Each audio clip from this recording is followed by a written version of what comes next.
why it's never good to have wood to ground contact in a crawl space in your home.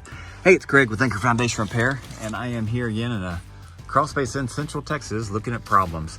Wood to ground contact, even though this is pressure treated, is really the least desirable of all the things you can do in a crawl space.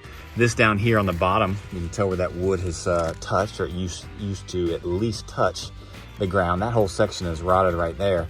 What really caught my eye was this termite channel or termite tunnel going up this member, which is really just here for some temporary support. As I break that away, I'm not seeing any active termites in here, which is a good thing, but the damage to the termites was certainly done in the past. They went up this member, crossed over the floor joist. You can see them also chewing up right through here. Again, no active termites that I'm seeing, and the damage was done to the subfloor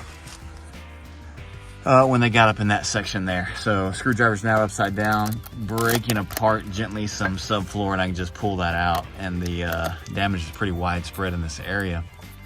So that now that the termites have gone in here and chewed up all this material, we're gonna have to totally rebuild everything from subfloor down to the ground, because some of these floor joists are damaged as well, and essentially remove all the problem areas with ground contact and wood like this, and restore it on properly set piers with termite shields just like they have right over there.